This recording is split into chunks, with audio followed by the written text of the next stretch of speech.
write for the Barb because it was such an iconic, anti-establishment, independent voice of a community, a very independent community. And very much in the tradition of Thomas Paine and the very democratic principles of our country.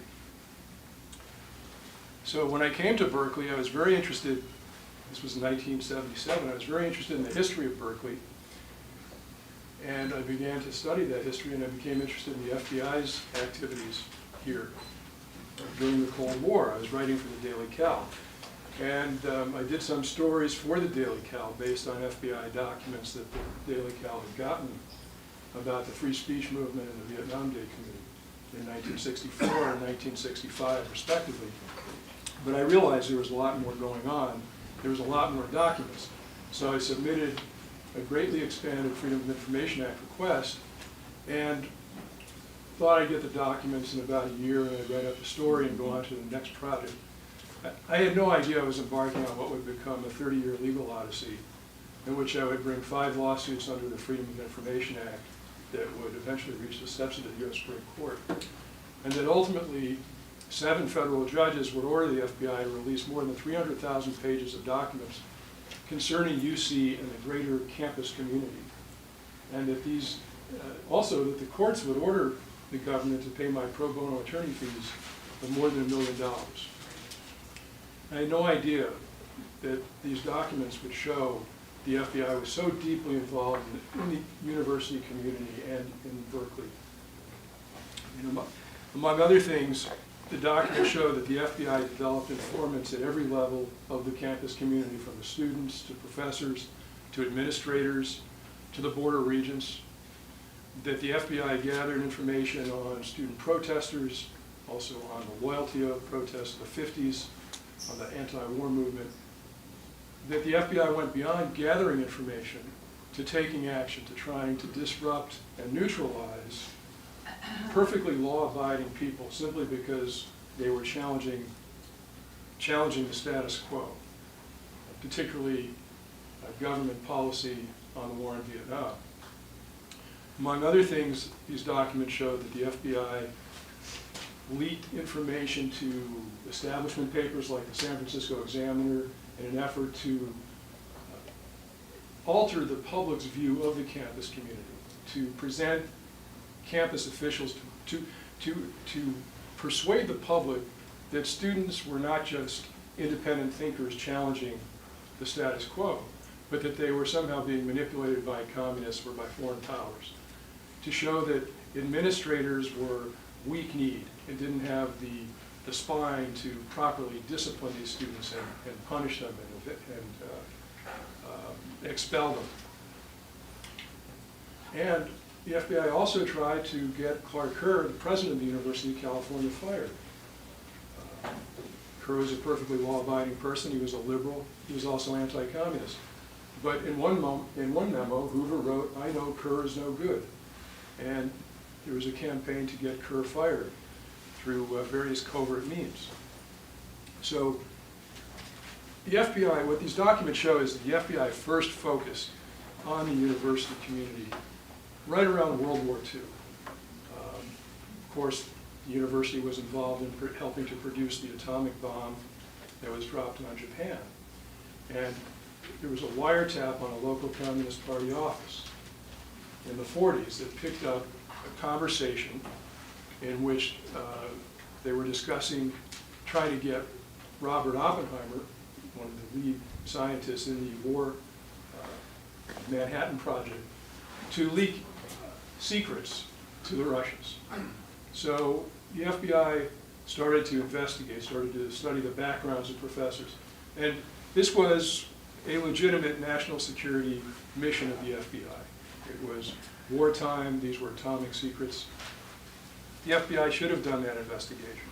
But what the documents show is in the years afterwards, immediately after that, after the war ended, the FBI shifted its focus from this important national security mission to focus on students and professors engaged in legitimate dissent.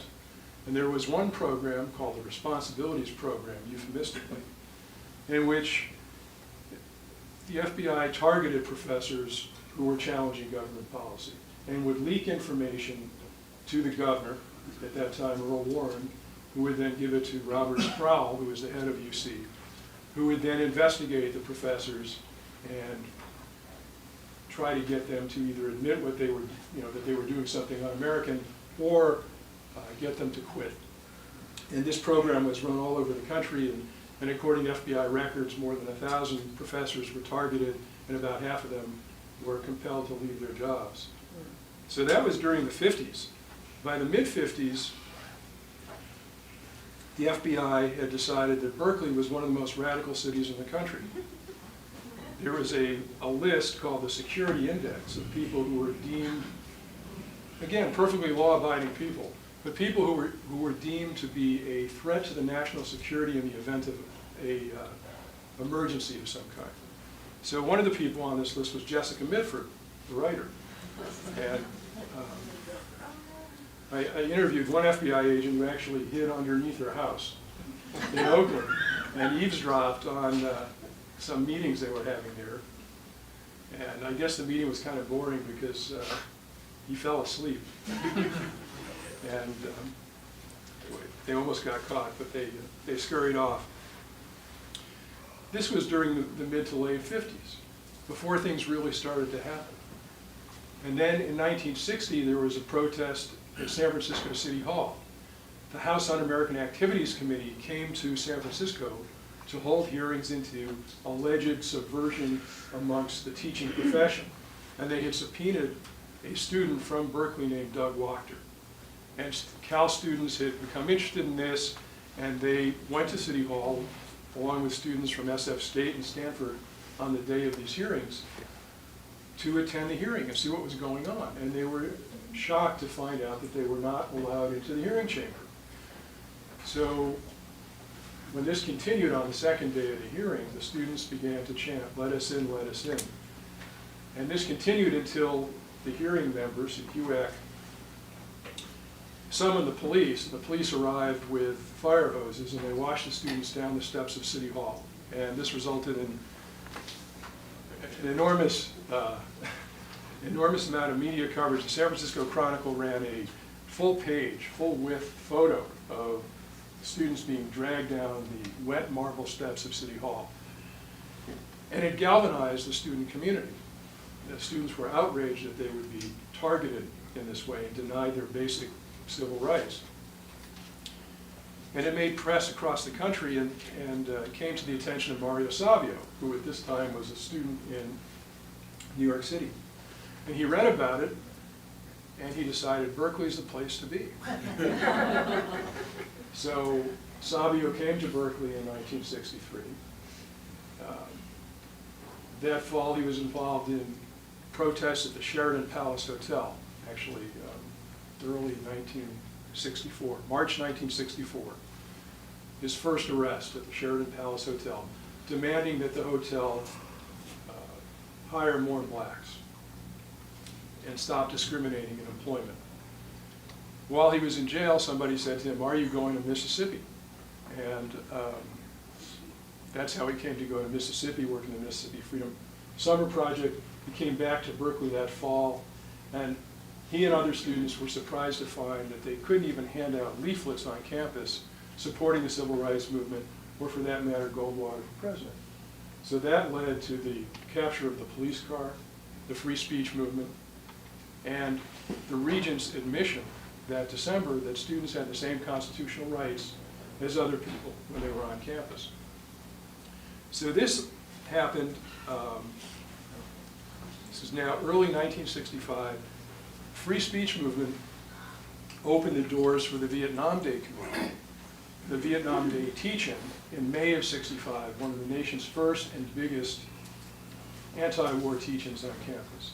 And that led to the Vietnam Day Committee and major protests, marches to the Oakland Induction Center, some of the biggest in the country, some of the earliest and biggest protests against the war. That August, the Berkeley Barb was founded. As you've heard, Max had come to Berkeley earlier, and okay. Max had come to Berkeley earlier. He'd studied at Berkeley, and he became involved in running the Steppenwolf bar, and then he sold that in '65 and started the Berkeley Barb. And the Barb was riding on this wave of everything that had been happening in Berkeley in the late 50s and the early 60s. And it found a natural community that was demanding its own voice, and a newspaper that reported news that was important to us. As Peter's pointed out, the daily papers weren't really doing the job. So the Barb had an automatic base, if you will.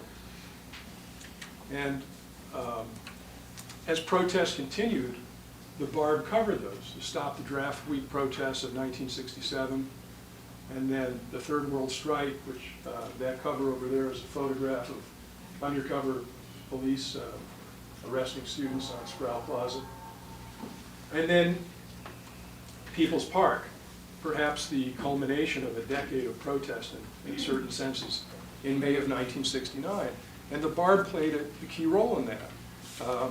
Stu Albert, the late husband of Judy Gumbo, was very involved in the Barb and in the park, and he wrote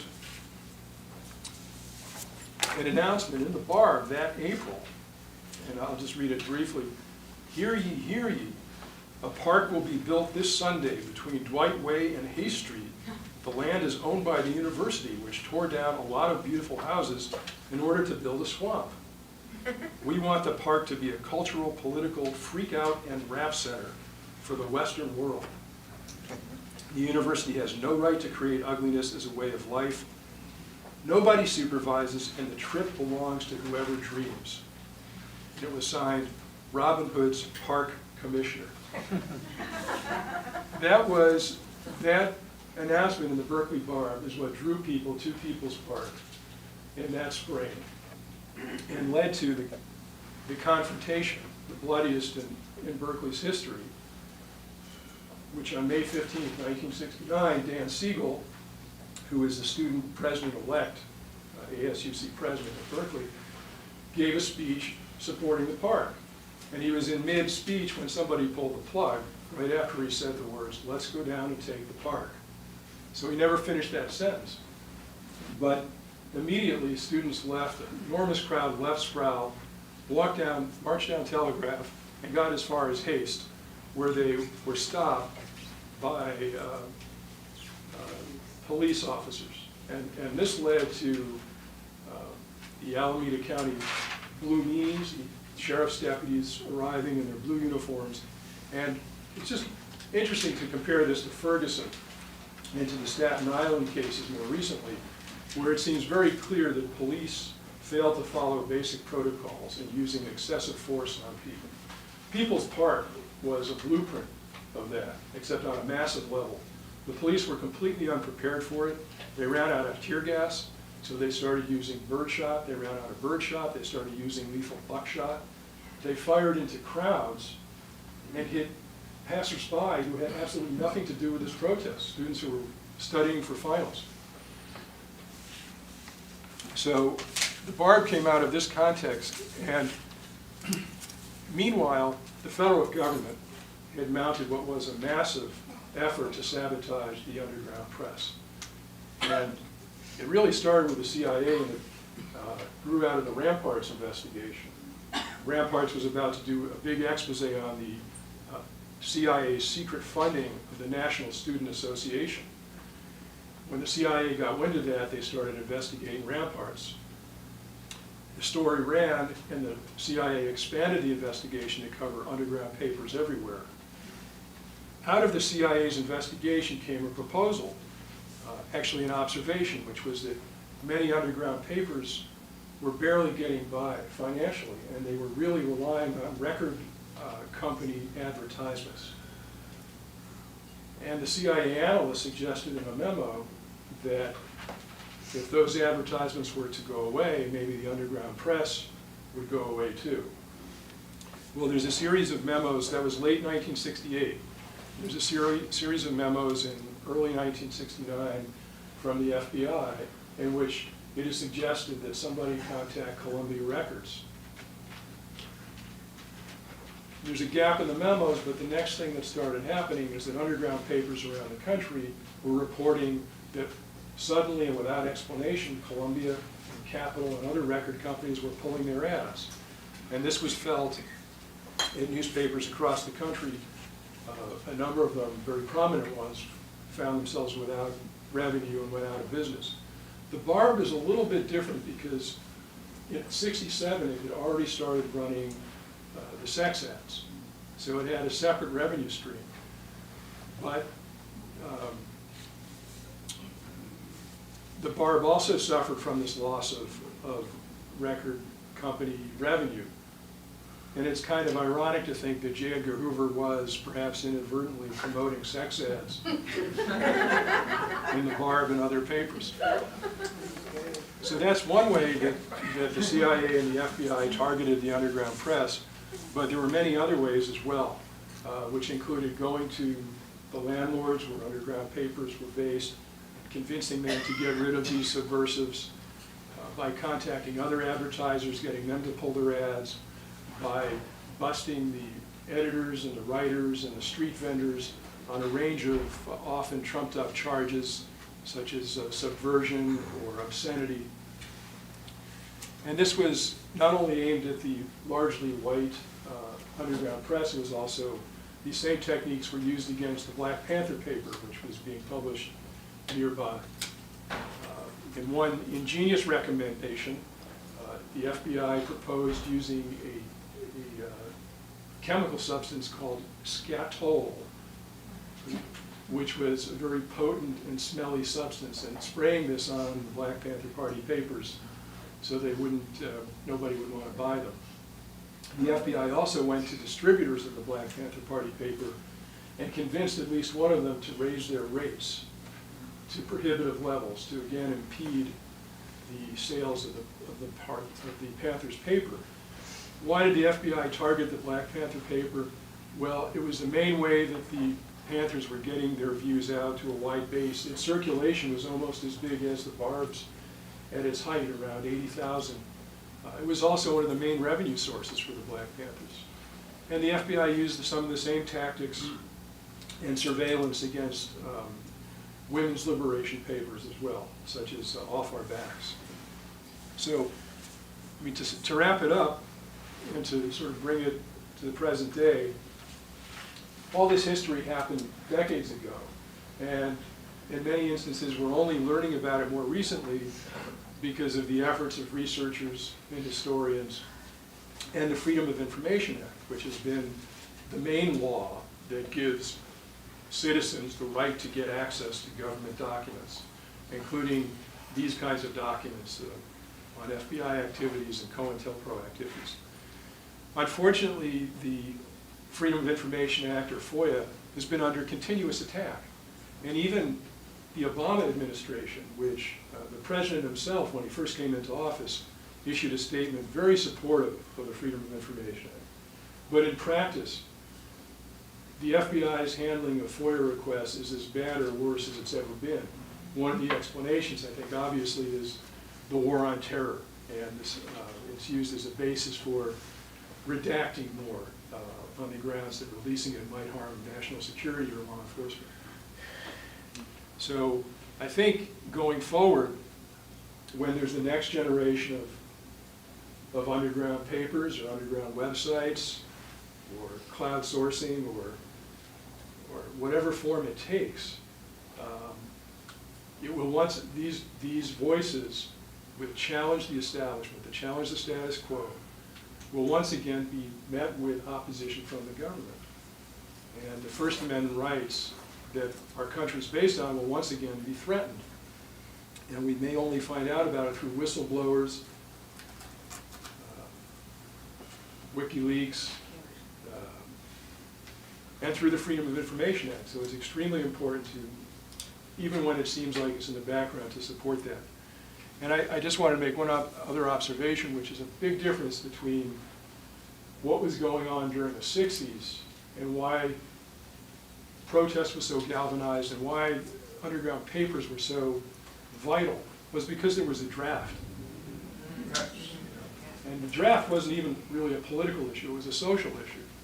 And it didn't matter really what your politics were. If you or somebody in your family was going to be going to a distant place, and perhaps dying for a cause that wasn't quite clear or believable, it was enough to make you march in the streets and to publish a paper. And going forward, it will be interesting to see how that plays out. So, thank you.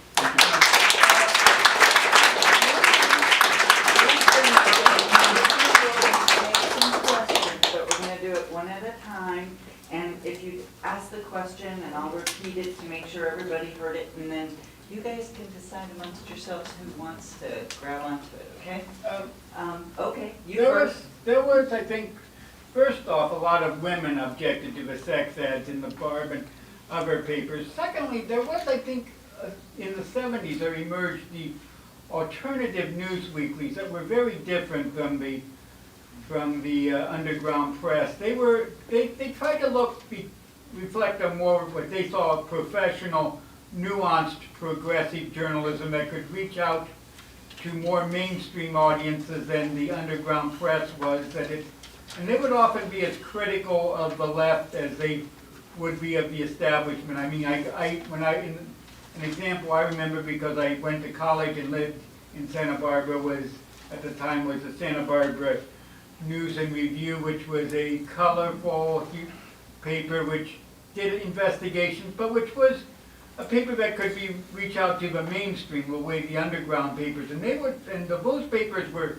harder to go after. Besides, by the time the alternative press had emerged, the old '60s left was dead, and the counterculture had become. So, could you comment on the more moderate, nuanced '70s alternative press and its differences from the underground press, as well as the issues with women had with the sex ads? I can talk about the underground alternative. I won't talk about the sex ads. I'm not that familiar with them. But there were two reasons, I think, for the alternative press. One, some of the newspapers back when didn't want to consider themselves underground. I mean, for whatever reason, they were still fighting the battle. They were still opposed to the war, but they were hesitant to call themselves underground papers. I know that because when I'm writing to papers to get permission to include them in the digital collection, I always have as a subject line, Underground Press Project, : and then I put the name of the paper on it. And some of the people wrote back and said, well, we weren't really an underground newspaper.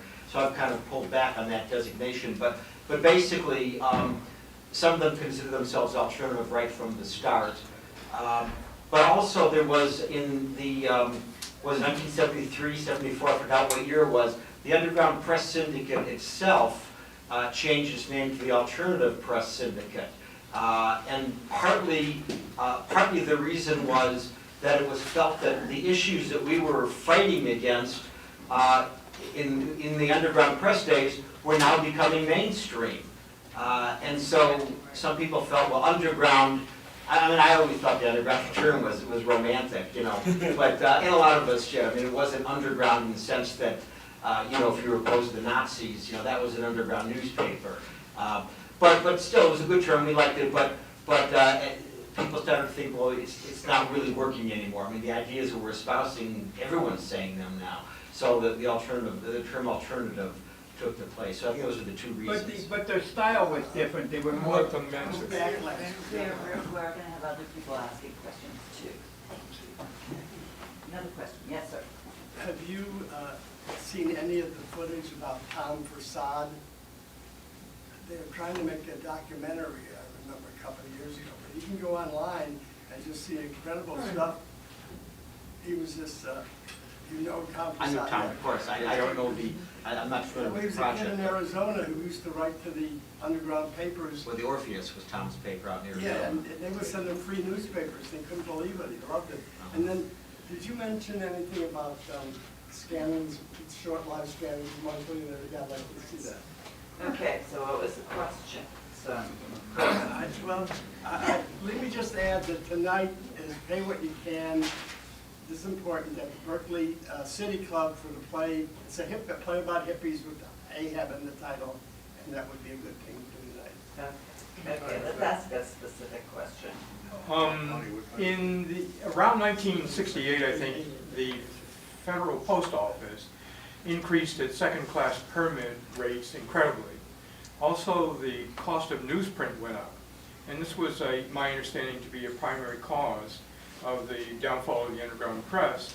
And also the reason for the major shift from to the alternative press, which was 95% advertising in order to pay for the increased cost, versus the underground press, which was around 20% advertising. Is that? And did everybody hear I'm not even sure, what exactly is the question? Do they agree with that? Yeah, so it's the price of printing went up, and also which impacted the alternative press more than the mainstream press. Is That affected the underground press. It Yeah. also, Life magazine, Outlook, and Saturday Evening Post, et cetera, went down as a result of that increase. Outlook went out in the 30s, you mean look. Look, Okay, right, so, excuse me. gentlemen, we'd So- like to ask questions of the panel. And so specific questions would be really helpful. Yes, Peter. You said the Chronicle, I've been following, because I was involved in Telegraph Avenue, had a store there from 64 to 8. I was following very carefully all of what was going on Newmax. He actually asked me earlier if Berkeley was ready for an alternative press, and I had a story for you. That's beside the point. What I want to ask you, Seth, is if you're aware that there were articles in the Chronicle on the front page. One said that there were 400 CIA in the media. Another said that the chief of the Berkeley police had been a past president of Interpol. This is a man, I was at the council meeting complaining about the police when Addison Fording, who was the police chief, resigned furiously. And this guy, actually my partner Patricia Oberhaus, who did some of the drawings, she seduced me way back in '59, and we had a wonderful. No, yes. So the question, Peter, The question the question. is, were you aware of these two very short snippets? Right. I'm aware of the first one. In the 70s, in the wake of the Senate committees on domestic intelligence activities, the Church committee hearings, Senator Church, there were disclosures about the CIA's deep involvement in the media, mainly the mainstream media. And I think that's what that is a reference to. It involved using mainstream reporters to gather intelligence or planting stories in the mainstream media without the mainstream media's knowledge of it, and all kinds of negative consequences. It's a propaganda industry. Okay. Unfortunately, it is 4 o'clock, but that's actually a good thing too, because Dr. Hipp is coming, and we don't want to encroach on his time. So I'd like to thank you, gentlemen, very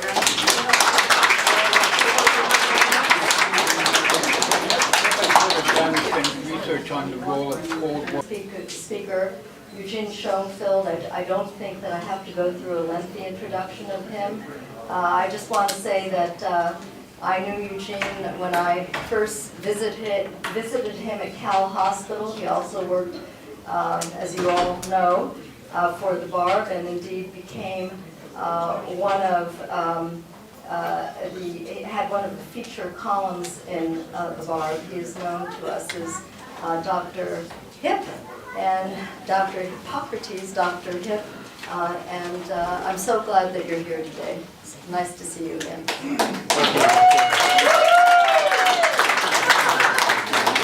You missed Country Joe's tribute to you last night. Oh, that's good. We had a Can you hear? baby. That microphone's no good. No good? Give him the other one. Here. It needs battery. Use the wire. Needs a battery. Much better. It's not working. Maybe this one will work better. How do we?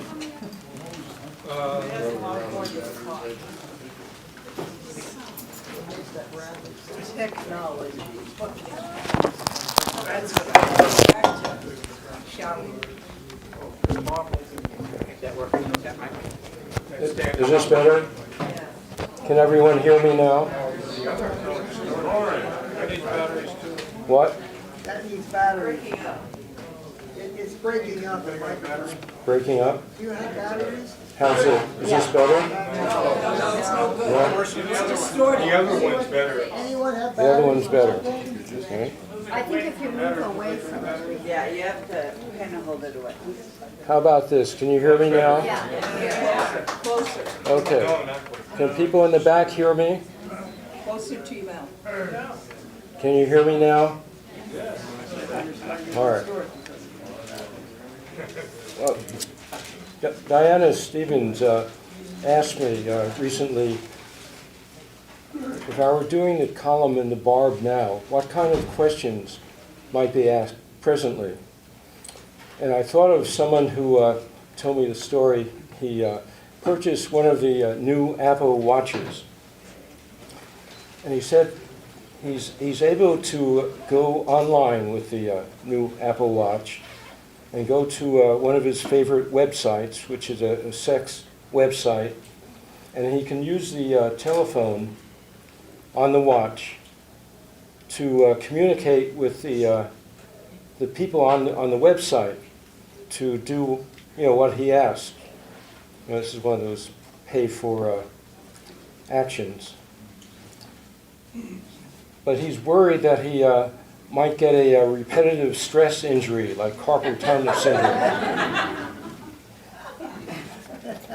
So, well, I want to thank Diana Stevens and the Barb Anniversary Committee and the Berkeley Public Library for allowing this program to happen. I want to talk about today about how I became connected to the Berkeley Barb and how the Berkeley Barb changed my life.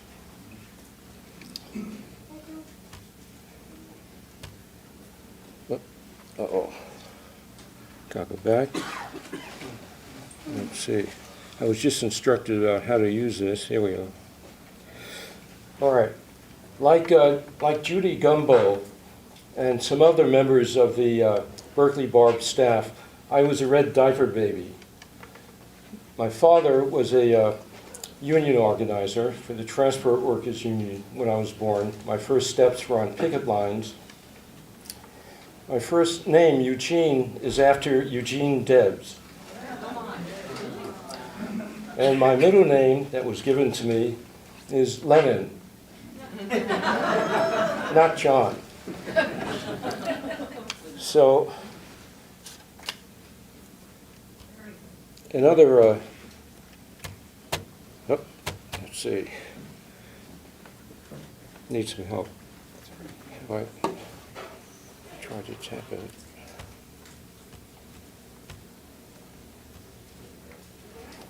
Just tap once, not here. Okay. Some other interesting, I find interesting aspects of my family, that my mother's sister married a nephew of Arnold Rothstein. Arnold Rothstein, of course, fixed the 1919 World Series and was a prominent character in the recent HBO series Boardwalk Empire. But my parents didn't like talking about this very much. And much later I learned that my mother had dated Legs Diamond, the gangster, when she was a teenager. My parents were married in 1930.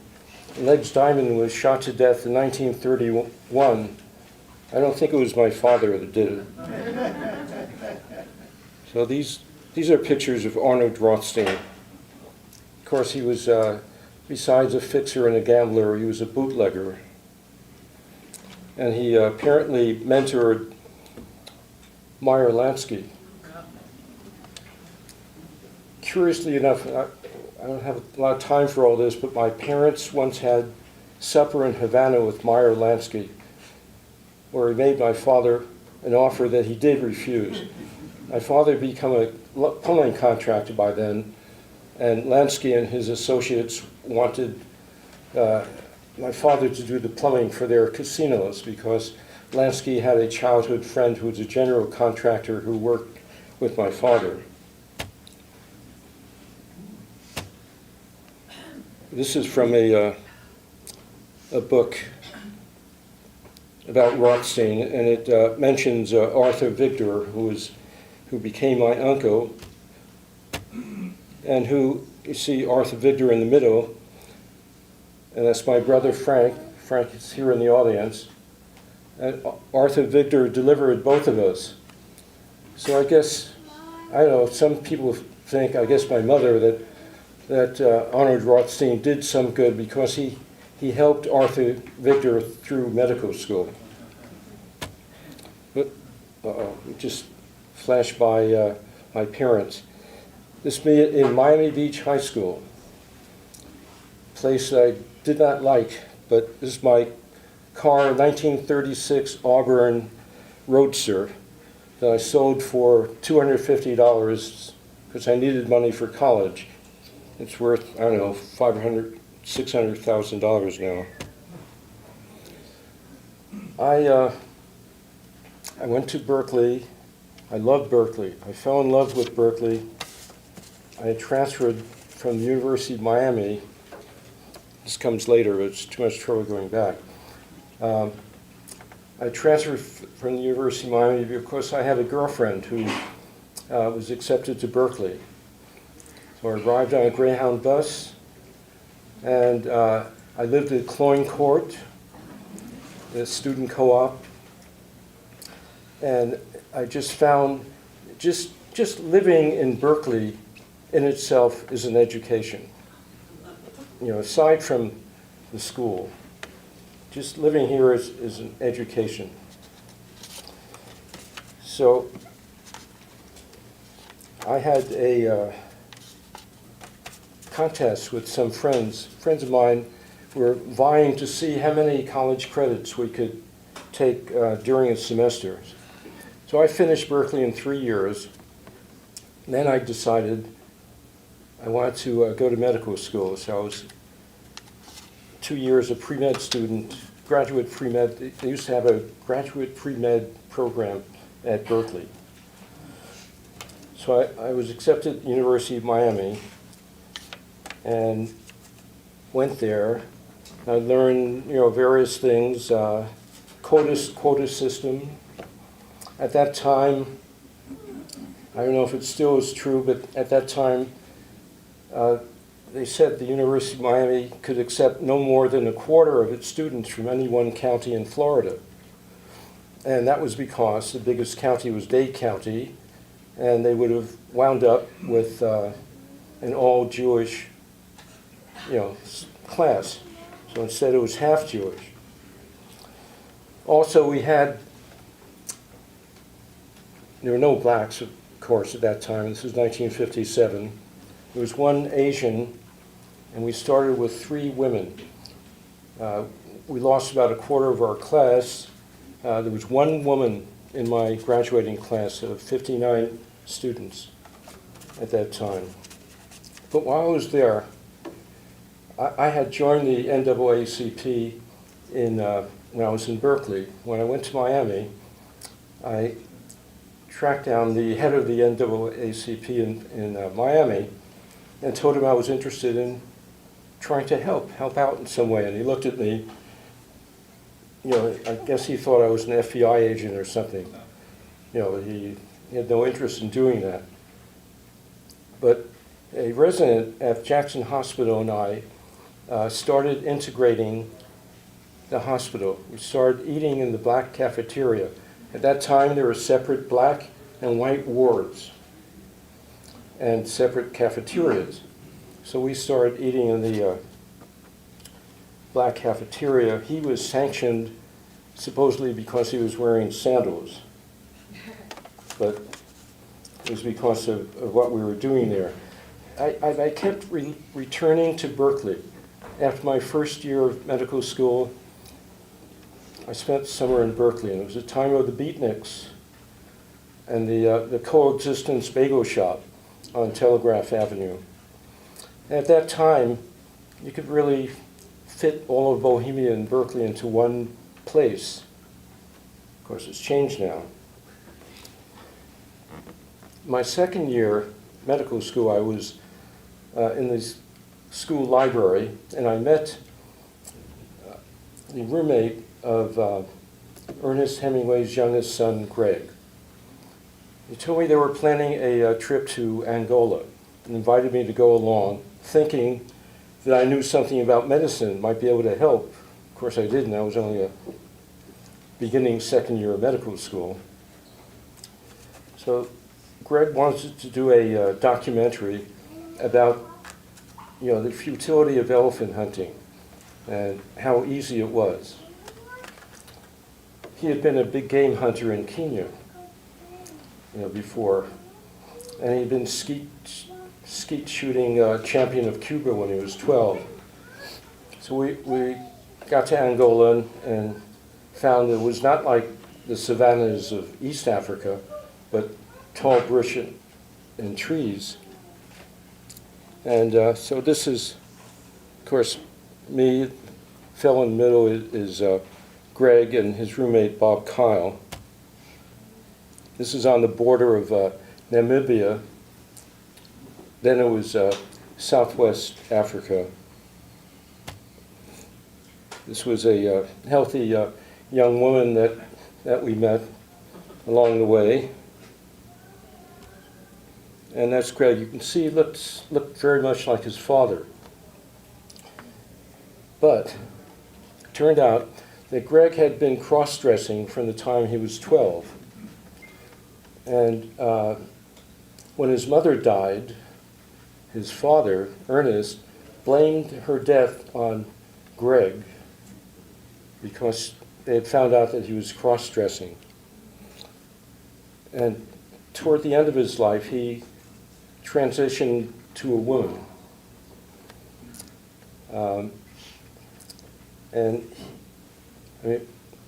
After my mother died in 1990, in January, and Greg came to a gathering we had at our house. And at that time, he was wearing a suit. I noticed that one side of his chest was larger than the other. He'd had implants, but one of them had gone wrong. And then later, much later, he had the whole transition, surgery. He was found in Miami one morning by a police officer walking nude, carrying a dress and high heels, and he was put in jail for indecent exposure, and he didn't have access to his medications. He had high blood pressure, and he had a heart attack and died in jail. So that taught me something about, genders. He also suffered from, alcoholism and mental diseases. He'd had many electric shock treatments, and he would tell me often that he looked forward to getting the shock treatments, which was a big surprise to me. Here you can see part of Greg there. He loved to go fishing, and he became very close to my father. My father became for him the father, that he didn't experience with his own father. So they often took fishing trips together. And this is a story in People about Greg after he died. Of course, it was a big shock, of course, because Hemingway, the macho guy, and his son, who first was a cross-dresser and then transgender. After our trip to Angola, during which Greg shot an elephant, we found ourselves in high brush, and suddenly there were 3 elephant heads we saw, and they were about to charge at us. He was going to shoot an elephant sometime, but that wasn't the one he would have chosen. One of my professors at medical school learning I was going to Angola, said, well, maybe you can go to the Schweitzer Hospital on your way back, because a doctor at the Schweitzer Hospital had studied parasitology at our medical school. I'd heard him lecture. So I had a letter to him, Frank Catchpole, and I got to Albert Schweitzer Hospital. There, in contrast to the killing of animals, at the Schweitzer Hospital, nothing is killed unnecessarily, neither plant nor animal. If they were doing construction and they saw a line of ants going across a path, they would lift up the wheelbarrow so as not to kill the ants. This was Dr. Schweitzer's daughter, Raina, whom I came to know very well, all through the rest of her life. In fact, this is about her 80th birthday, which was celebrated on my boat at the time in Berkeley. They have interesting relatives as well. Eugene Debs was related to Albert Schweitzer. They were both from Alsace in Europe. Also, Jean-Paul Sartre was a relative, and told me that, Raina told me that sometimes he would babysit for her. So this was January 16th, 1999. Raina died 10 years later, at the age of 90. And these are scenes from the Schweitzer Hospital.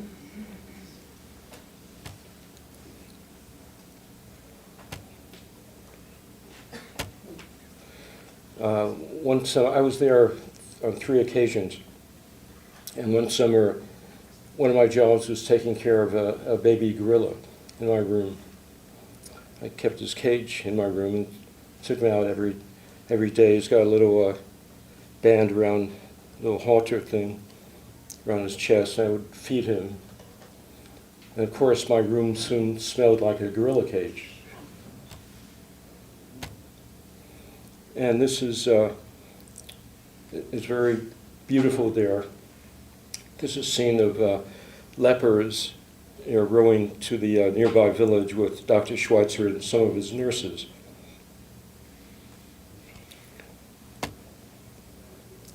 Whenever someone was at the hospital for a period of time, Dr. Schweitzer would write a note to them and give them a photo of himself.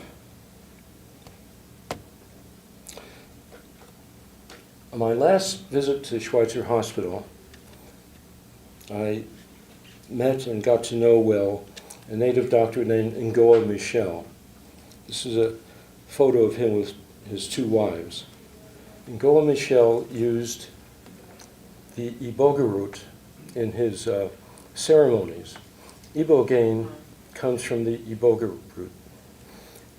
And Ngoa Michel allowed me to observe and participate in the iboga ceremonies. Naturally, I became very interested in the effects of ibogaine, which is a psychedelic.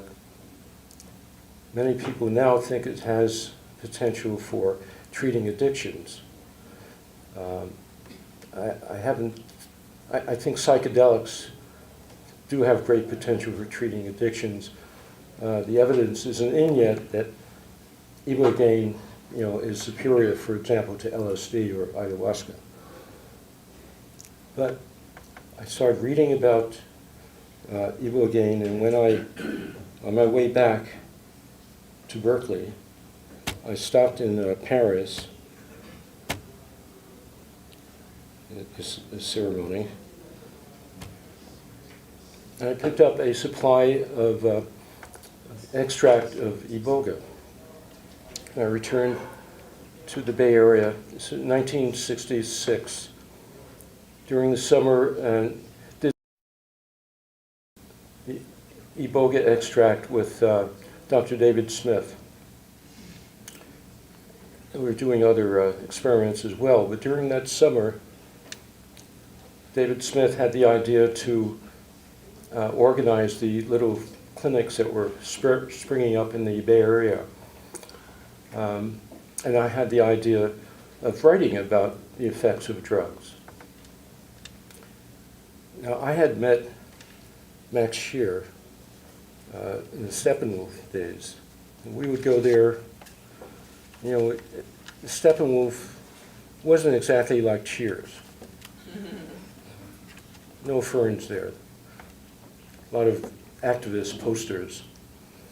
And so we'd go there, we'd dance to Louie Louie, and then go home to someone's house and dance all night until dawn. And the dawn was more brilliant than usual because of whatever we had consumed before. So I had mentioned to Max, first I see Max Scheer, you know, hawking his newspaper. At first it was just 4 pages, and I would see him in the coffee shops, Il Piccolo, which later became the Mediterranean. And I would say sometimes to him, well, Max, you should have a medical column, you know, the way regular newspapers do. And he said, well, you know, why don't you write a column? Why don't you do it? I said, I don't know, you know.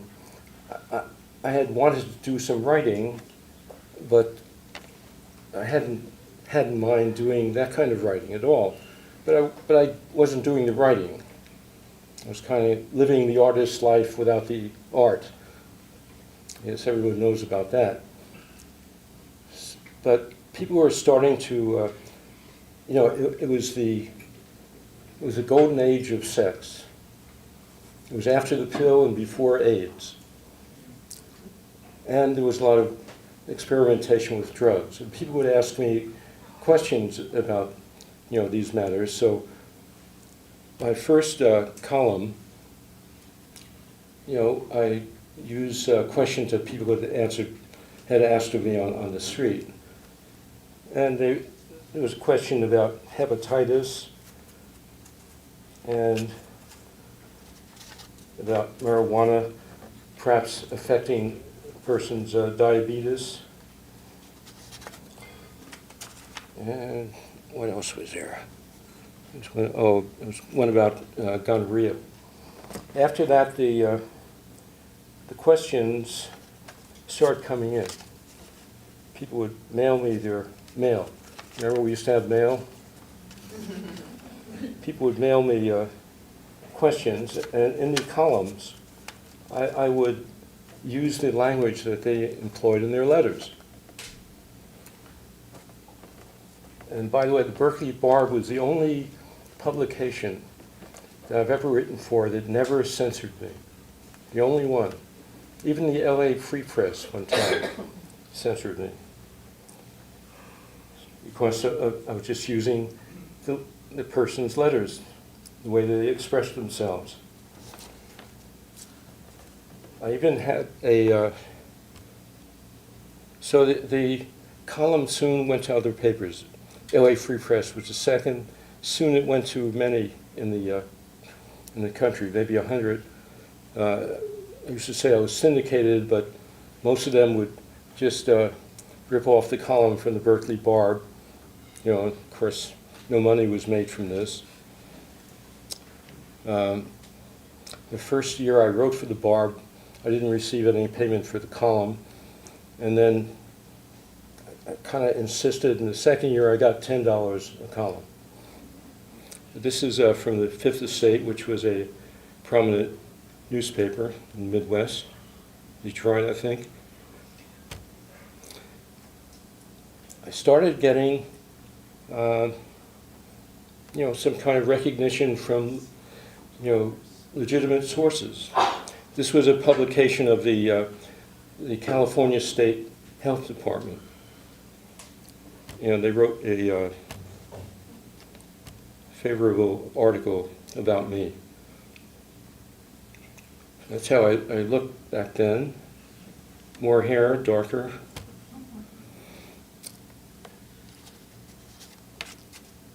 I was asked to read some of the letters I found funny at the Committee Theater.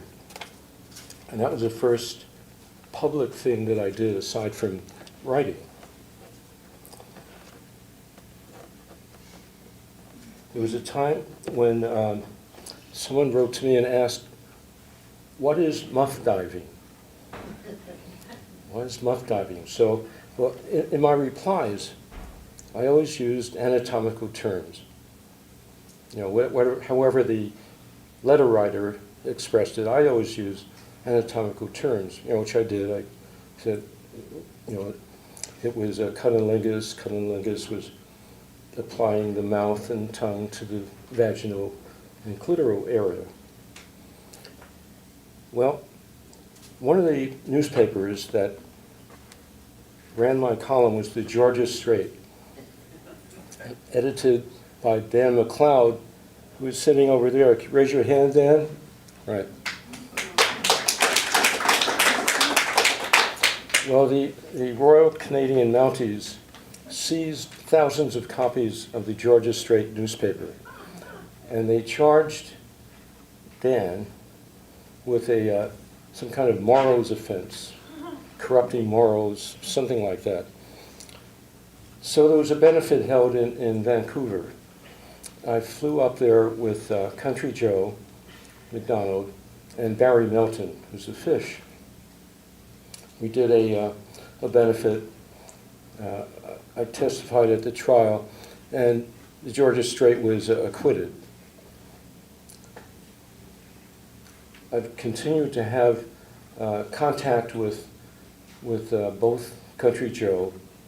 And by the way, he has a worse name than Lenin. Joe is for Joseph Stalin. It's true. So, and Barry Melton. Barry became an attorney. He was the chief public defender at Davis in Yolo County for a long time. He retired, and now he continues to do work as a public defender in Lake County.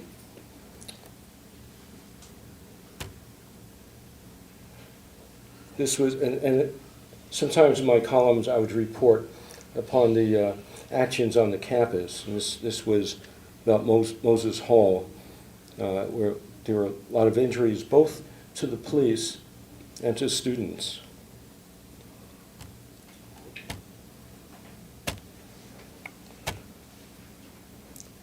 This was, in this column, I'd received a card from Lagos, Nigeria. It was from something called the Druid Free Press. There was a fellow who wanted to know, his mother had caught him smoking marijuana, wanted to know whether it was going to cause brain damage, you know, et cetera, lung cancer, and like that. So the underground press went all over the world. Not everyone approved of my columns. My mother, for example. I'll read part of a letter. She said, "The people who write you, who ask the questions in the Barb," I can't read this. Anyway, she said, "It makes me sick to read the things they ask. I am surprised that something like that could go through the mail. The man that runs the paper is just as nuts for allowing things like that printed in his paper. I don't know why you waste your time on the Barb. You have such a gift for writing. Why don't you put it to better use?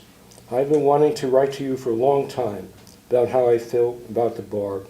I'm glad I got it off my chest. Love, Mom." My father, however, liked reading the want ads. He liked reading the personal ads in the Barb. Well, Herb Cain sometimes would, you know, run stuff about the column.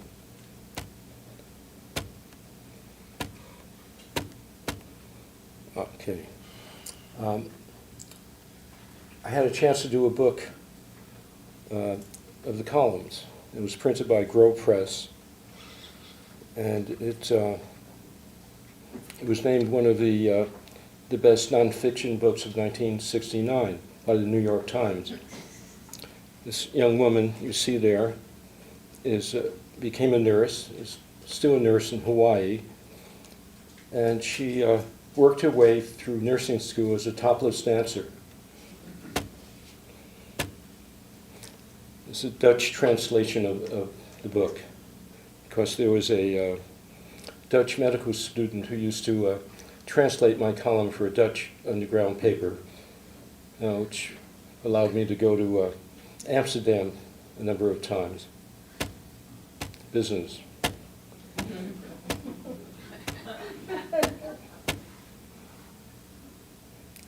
Robert Altman, a photographer, took this Stinson Beach at a time when all of us were Native Americans. Max, had a touch of whimsy. For example, he had an idea once to have hundreds of people on Telegraph Avenue on their hands and knees, crawling on their hands and knees, begging the government to stop the Vietnam War. But that didn't happen. And he did have a good sense of humor. I mean, some people think that no feminists have a sense of humor. But one who did was Jamie Huberman. Jamie Huberman was also a red diaper baby. Her uncle was a famous communist. And we were talking one day, it was a time when vibrators were first becoming popular, and the women's liberation groups were discussing at the time, well, there'll be a time when we don't really need men at all. We can have babies, otherwise. And so Jamie and I can't draw.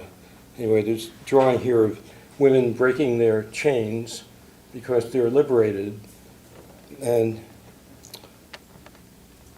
a package containing a dildo was delivered to a women's liberation group in Berkeley that I guess was headed by Ann Shear, and this was on it.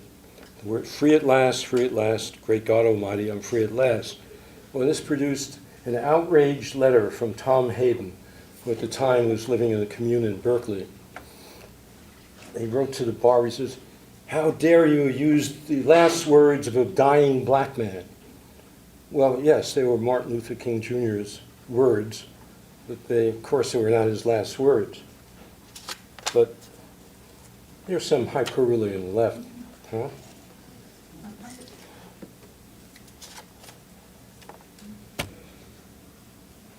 Yeah, that's the article that appeared.